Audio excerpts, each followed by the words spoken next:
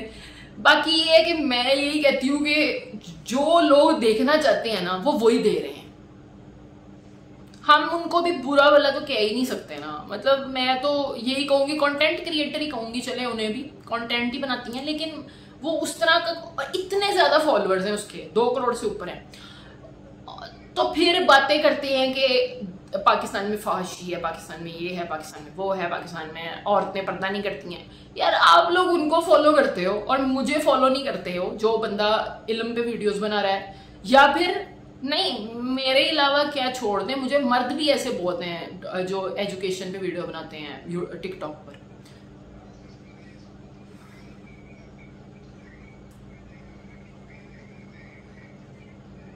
दानियाल जो हैं उनको मैं भी अच्छी तरह जानती हूँ, तो उनके साथ तो कई मरतबा वो मैंने किए भी हैं, यानी कि वीडियोस वगैरह, कोलैब वगैरह। तो वो डॉक्टर हैं, उनको भी ये बात अच्छी तरह पता है कि किस तरह के लोग चलते हैं, और मुझे भी ये बात बहुत अच्छी तरह से पता है। मैं ये बिल्कुल नहीं कह रही कि वो गलत है, वो वही चीज़ बेच रहे हैं जो लोग देखना चाहते हैं, और फिर बाद में आके दूसरों को बातें सुनानी होती हैं इन्होंने, आलम बन के, मुजाहिद बन के, उसके टिकटॉक के मुजाहिद। बस जन्नत मिर्ज़ा की कोई काबिलियत तो नहीं है ना, उसको कोई मतलब ये दे सकते हैं, पर हाँ उसने उन लोगों को, ये है कि उसने लोगों को वही चीज़ दी है जो लोग चाहते थे, अट्रैक्ट किया, ये सच है। सादत हसन मंटो, सादत हसन मंटो तो मैं क्या बताऊँ बहुत अजीब इंसान था वो मतलब उस शख्स ने तो मुझे सिखाया है कि औरत की इज्जत करो भाई। मतलब शुरू में मुझे भी लगता था कि पाकिस्तान की औरतें जो है सारे ड्रामे ही करती हैं, बस है कुछ नहीं, लेकिन फिर मुझे पता लगा कि यार नहीं, वो है कुछ, बहुत कुछ है, बल्कि पीछे बहुत मसले हैं, बहुत मसले हैं। वही बात जैसे भी हम जन्नत मिर्जा के बारे में बात कर रहे थे कि मसले हैं, मतलब उनको पता है कि ये चीज़ चलनी है, इसलिए वो चला रही हैं ये चीज़। डांस और स्लोमोस की वीडियोस, लिपसिंग करना और इस तरह के वीडियोस बनाना। अगर यहाँ के लोग एजुकेशन को और इस तरह के इंफॉर्मेटिव कंटेंट को प्रमोट करते पाकिस्तान के, तो वो खवातीन ये छोड़ के हमारी तरह हमारे फुट स्टेप्स पर चलती। लेकिन लोग मेरे नक्शे कदम पे नहीं चल रहे। ज़्यादातर लड़कियां जो वीडियोस बनाती हैं वो या तो डांस के ऊपर होती हैं या सॉन्ग्स पे लिपसिंग होती है, क्योंकि उनको भी पता है कि वही चीज़ चलती है।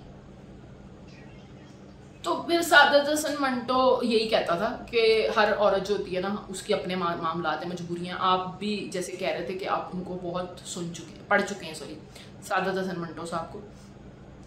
तो मैं भी उनको पढ़ चुकी हूँ, और जब भी किसी ने कहा जी कि सादत हसन मंटो को आप पढ़ते हैं, ओए होए होए, मतलब आप अच्छे इंसान नहीं हो सकते भाई, वही तो अच्छा इंसान है। नहीं, सबसे बड़ी बात तो ये है कि जिसने उसको पढ़ा उसी को तो समझ आएगी चीज़ों की। मतलब एक दफ़ा कहते हैं किसी आलम दीन था एक बहुत बड़ा, उसका बेटा जो था ना वो मुल्हिद हो गया, मुल्हिद। तो उसने अपने बेटे के, हाय वो भागता हुआ अपने बेटे के कमरे में गया बहुत गुस्से में। जैसे ही वो अपने बेटे के कमरे में गया उसने देखा किताबों के ढेर लगे हुए हैं, मजहबी किताबें भी और हर किस्म की किताबों के ढेर लगे हुए हैं। उसने वो किताबें देखी आलम दीन ने, तो उसने वो किताबें देखी तो इतना मतलब उसको हैरत हुई। उसने कहा तुम ये किताबें पढ़ते हो, ये तुमने पढ़ी है? बेटे को उसने कहा और आपको क्या लगता था कि बगैर किताबें पढ़े ही मुल्हिद हो गया हूँ? मतलब कोई वजह ही थी ना पीछे, मतलब आपको लगता है अभी बेटा मुंह उठा के हो गया है? मतलब इसकी वजह ये नहीं होती, बहुत सी चीज़ों के पीछे बहुत से अनासर होते हैं। हम सादत हसन मंटो को कहते हैं कि वो शराबी था, क्योंकि वो था, वो खुद लिखता है, खुल्लम खुल्ला लिखता है, वो प्रिटेंड नहीं करता लोगों की तरह कि मैं तो बहुत नेक हूँ। वो कहता है कि मैं इस तरह का हूँ, ठीक है, एक्सेप्ट करना है करो, नहीं करना ना करो। तो वो जो बात लिखता है तो उस हिसाब से देखा जाए तो वो और भी ज़्यादा, ये क्यों उसने लिखा, उसने कहा कि मुझे बहुत तकलीफ है, मैं समझ सकता हूँ माशरे को, मेरे अंदर तकलीफ है। अगर तुम चाहते हो, जिसने लिखा है ना कि अगर तुम लोग चाहते हो कि मैं इस माशरे को कपड़े पहनाऊँ तो ये मेरा काम नहीं है, दर्जी का है। कितनी खूबसूरत बात की इसने ज़रा सी एक लाइन में कि ये दर्जी का काम है, मेरा काम नहीं है कपड़े पहनाना। उन्होंने फिर एक जगह उससे पूछा कि तुमने बदबू नाम का एक लिखा था, उसने ना एक नावल लिखा था बदबू नाम। अच्छा, सही ये उसने लिखा तो कि उसके ऊपर बहुत केसेस हुए थे ना, तो उन्होंने कहा कि तुम पे ये केसेस हुए हैं क्योंकि तुमने बदबू लिखा। उसने आगे से कहा मैं फरनाइल लिख दूंगा बाद में ताकि लोग खुश हो जाए। मतलब कितना, मतलब किस हद तक उसकी माइंड आप देख करें, कितना शार्प माइंड था उसका बंदे का। बस माशरे ने, बस वो ना गलत सदी में पैदा हुआ था, बस वही बात। ऐसे ही है, बिल्कुल आप सही समझे हैं। ये कुछ लोग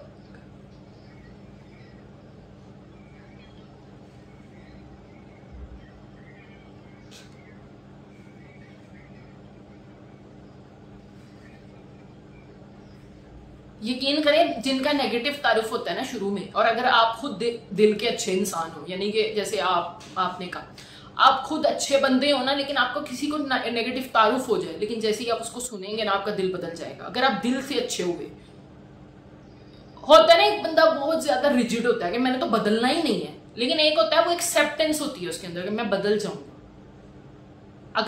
अगर कोई चीज बदलने वाली है जो सच है, जो हकीकतें हैं दुनिया की, वो देखता है, जब वो सुनता है, पढ़ता है, तो बदल जाता है उसका। अब जैसे आपके आज फेवरेट हो चुके हैं मंटो,